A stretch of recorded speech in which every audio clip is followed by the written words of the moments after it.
In this video, I'll show you how to solve the ALEKS problem called combustion analysis. Buckle up because this problem is actually really tricky. So there's two pieces of information up here in the words of the problem that we want to pay attention to. First of all, we have 2 grams of the compound. That's an important number. And also we know that it has a molar mass or molecular weight of 60 grams per mole. We also need to be taking a look at the mass of carbon dioxide and water that's being produced by this compound. In general, what it's saying is that we have this compound X, we don't know what it is, and we're reacting it with oxygen. That's what it means to be combusted. And the products of this reaction are going to be CO2 and H2O. And it's telling us this is how much CO2 we've made and this is how much H2O we've made. And we need to use this information to backtrack and figure out the formula of X.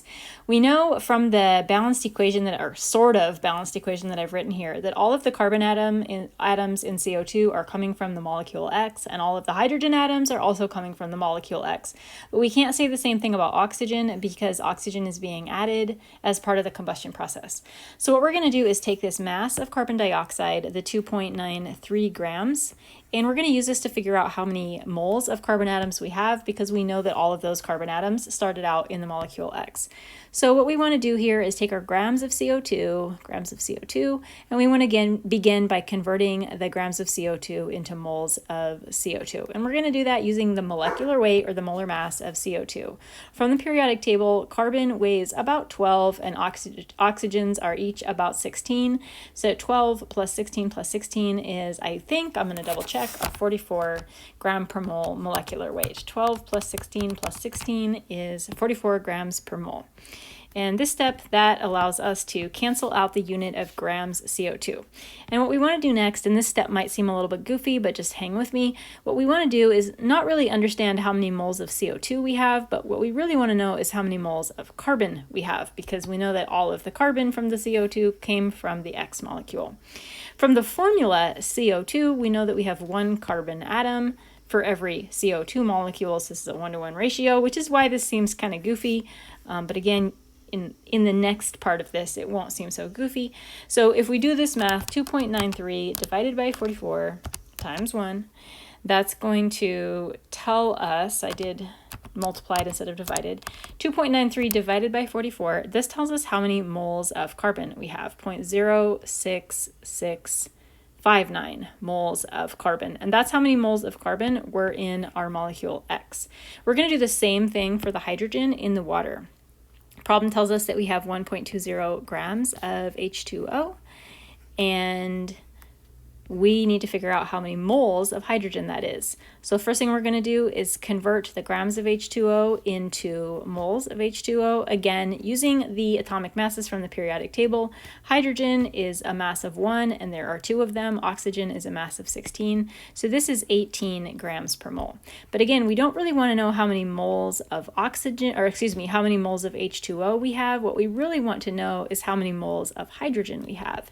And from the formula H2O, we can see that there are 2 hydrogen atoms in every 1 H2O molecule.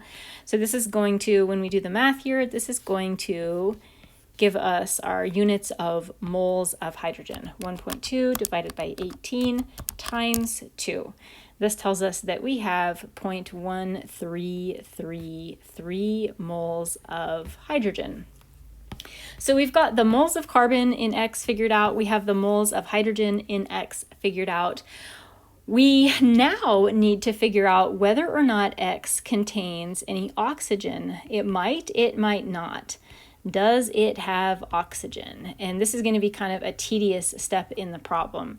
So the problem tells us that we started with a total of 2.00 grams of molecule X. And if we subtract our mass of carbon atoms that we've calculated, and also subtract the mass of hydrogen atoms, again, that we've calculated down here, this is going to tell us whether or not we have any oxygen atoms in that molecule.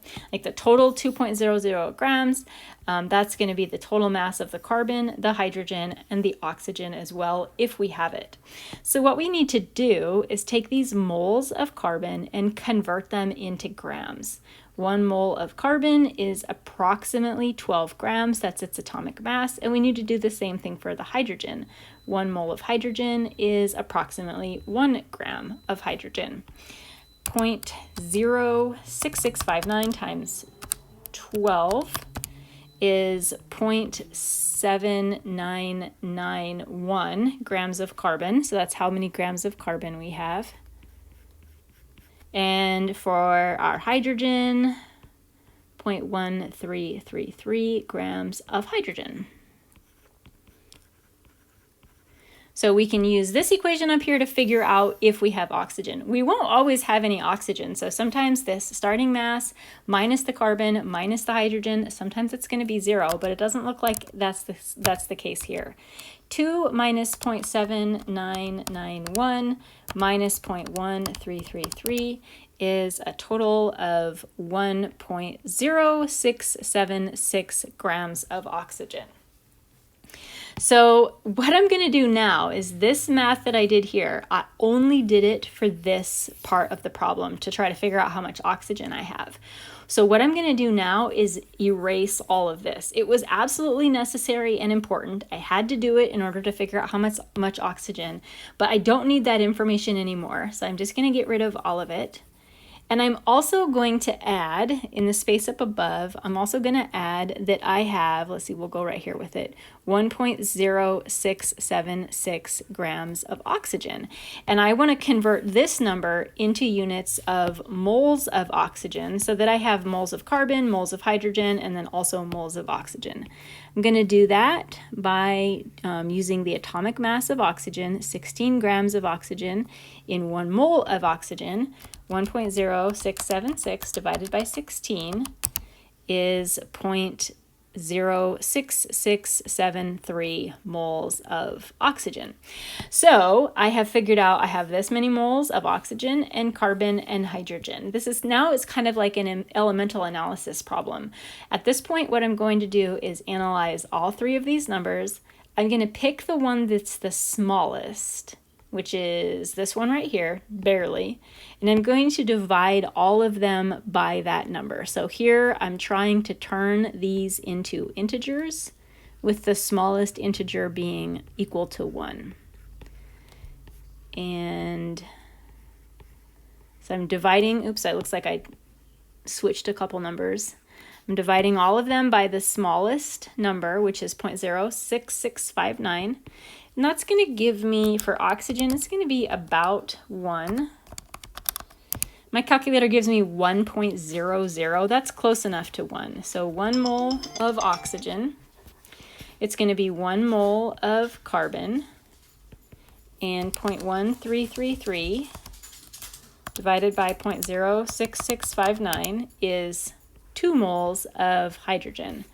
This has given me the empirical formula. Oxygen, carbon, H2.